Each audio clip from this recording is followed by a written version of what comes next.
because this portrait captures everything that Peter warned them about. And I want to show you in Luke chapter 12 what I call Christ's portrait of a materialism-blinded person.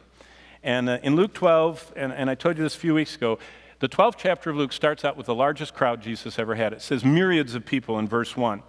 And someone asks a question in verse 13. Look what they say. They say, "Teacher," now imagine there are thousands of people, and one person yells, "Teacher," trying to shame their relative. "My brother won't divide the inheritance." And Jesus used what the crowd heard to answer a question. So look at verse 14. "So Jesus said to him, 'Man, who made me a judge or arbiter over you?' Then he said to them all," verse 15, "Take heed and beware of covetousness." What's covetousness?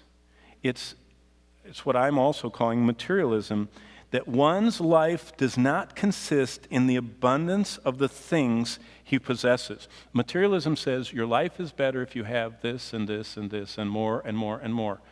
And then we begin coveting for it. Then he spoke, verse 16, a parable to them, saying, "The ground of a certain rich man yielded plentifully. And he thought within himself, saying, 'What shall I do, since I have no room to store my crops?' So he said, 'I will do this. I will pull down my barns and build greater, and I will store my crops and my goods.' And verse 19, 'I will say to my soul, Soul, you have many goods laid up for many years. Take your ease. Eat, drink, and be merry.' But God said to him, 'Fool, this night your soul will be required of you. Then whose will all those things be which you have stored up?' Verse 21, 'So is he who lays up treasure for himself and is not rich toward God.'" Whoa. That man was blinded by materialism. He was successful, and there's nothing wrong with success. In verse 16, he was diligent. He was looking at space and storage needs. In verse 17, he was conservative. He didn't blow it. He saved it. I mean, he was the quintessential thrift, you know. And verse 19, he was a retirement planner, and we all need to think about winter. You know, the danger was not what he was, but what he wasn't. There's nothing wrong with his resume. The problem was not his success, it was not his diligence, it wasn't his conservatism, it wasn't his careful planning for the future. All those elements are good and wise. The danger was not what he was, but what he wasn't. What's absent from the story is God. God is absent. He left God out of his thoughts. Look at verse 16 and 17. He thought within himself. He didn't think, what did God say? What does his word say? What does God want? Secondly, he left God out of his plans in verse 18. You notice how many times? 11 times. It's the possessive pronoun. I, my. It's just so much. It's personal planning. God's not in it.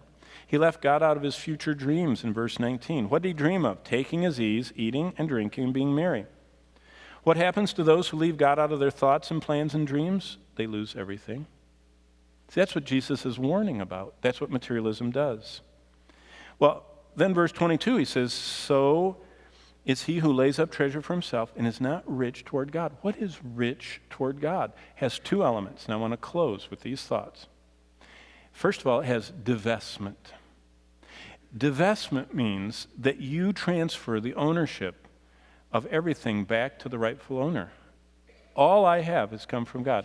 I was not even in existence till God allowed me to be and gave me an immortal soul and allowed me to come into this world. So I divest me ever thinking I own anything. It all belongs to him. Secondly, once you divest, you say, "Lord, since all of that is yours, my time, my life, my treasures, everything I have, my wealth, I want to invest it your way." Divesting the ownership and investing everything in my life for his glory. Now, it says in Revelation 3, there was a church that was, and I call this believers can get blinded by materialism, and we can. And the church in Laodicea was. And Jesus said, "You know what? You're rich, you're increased with goods, and you don't realize that you're poor and miserable and wretched and naked and blind. So I counsel you, ask me to fix your eyes." You know, this morning we should respond to what Peter heard and what Peter responded to. Jesus said, "Beware of riches. Divest yourself of thinking that they're yours. Say, Lord, they're not mine. I want to invest my life. Everything, including my body, belongs to you. And Jesus said, if you'll divest and invest, then you'll be rich toward me.